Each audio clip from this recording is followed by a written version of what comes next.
Assalamualaikum warahmatullahi wabarakatuh. Berjumpa lagi bersama saya Yalfianti, guru PPL di SMA Negeri 2 Sumatera Barat.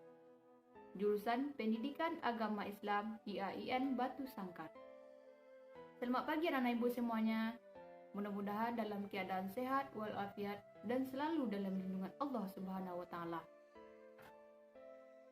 Sebelum kita memulai pelajaran kita pada pagi hari ini, silakan kepada anak-anak ibu semuanya untuk berdoa. Terima kasih. Nah, pada saat sekarang ini kita belajar daring, belajar jarak jauh atau belajar online. Meskipun kita belajar online, tidak mengurangi arti dari pembelajaran kita. Kita harus tetap semangat, harus tetap kuat dalam menjalani proses pembelajaran kita. Nah, pada video kali ini kita akan membahas materi tentang berpakaian sesuai syariat Islam.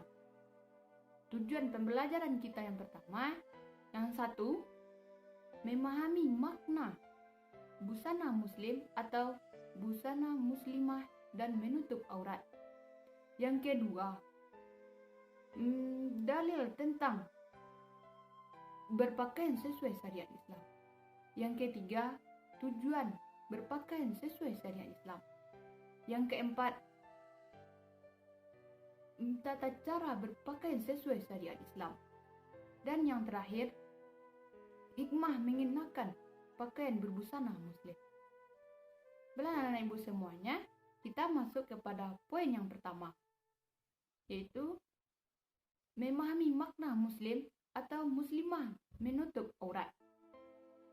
Satu, makna aurat. Menurut bahasa, aurat berarti aib, malu, dan buruk. Kata aurat berasal dari kata awira, artinya hilang perasaan. Jika digunakan untuk mata, maka hilang kepercayaan dan lenyap pandangannya. Nah, menurut hukum Islam, aurat adalah batas minimal dari bagian tubuh yang wajib ditutupi karena perintah Allah Subhanahu wa taala. Yang kedua, makna jilbab atau busana muslimah. Secara etimologi, jilbab adalah sebuah pakaian yang longgar untuk menutupi seluruh tubuh wanita yang kecuali muka dan kedua telapak tangannya. Sedangkan aurat laki-laki dari pusat hingga lutut. Nah, di dalam bahasa Indonesia, pakaian itu disebut juga busana. Nah, pakaian wanita Islam disebut busana muslimah.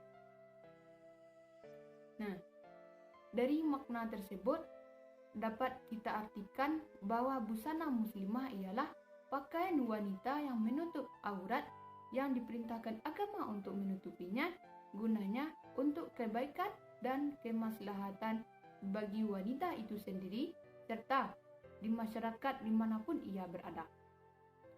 Dan ibu semuanya, kita masuk kepada poin yang kedua, yaitu hukum tentang berpakaian syariat Islam, yaitu Quran surah Al-Ahzab ayat 59. A'udzu billahi minasy syaithanir rajim. Bismillahirrahmanirrahim. Ya ayyuhan nabiyyu qul li azwajika wa banatika wa nisa'il mu'minina yudnina 'alaihinna min jalabibihin. Dzalika adna ayyurafna fala yu'zain wa kana Allahu ghafurar rahima. Shadaqallahul azim. Artinya, berselindung aku kepada Allah jauh dari godaan syaitan yang terkutuk dengan menyebut nama Allah yang Maha Pengasih, Maha Penyayang. Wahai Nabi, katakanlah kepada istri-istrimu, anak-anakmu, dan istri-istri orang mukmin, hendaklah mereka memanjangkan jilbab mereka ke seluruh tubuhnya. Yang demikian itu agar mereka lebih mudah untuk dikenali, sehingga mereka tidak diganggu. Dan Allah Maha Pengampun, Maha Penyayang, Maha benar Allah dengan segala firman-Nya.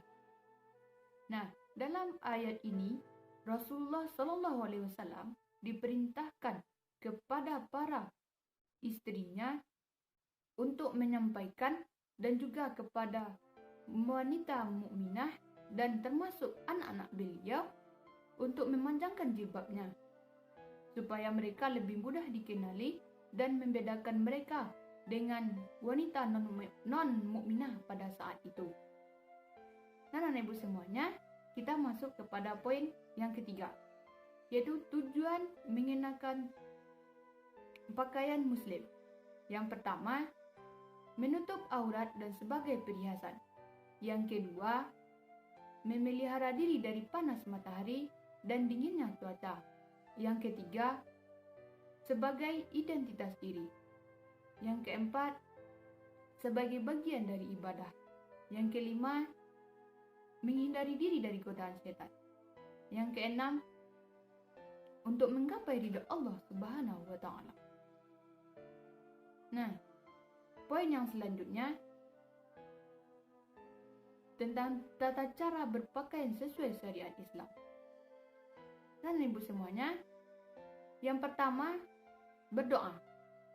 Nah, ketika kita hendak memakai pakaian atau menanggalkan pakaian, hendaklah kita berdoa kepada Allah Subhanahu wa Ta'ala, sehingga kita terhindar dari godaan setan.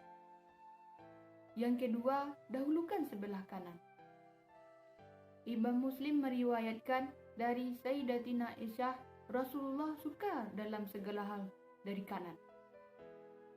Nah, apabila kita hendak melakukan atau memakai pakaian, hendaklah kita mulai dari sebelah kanan.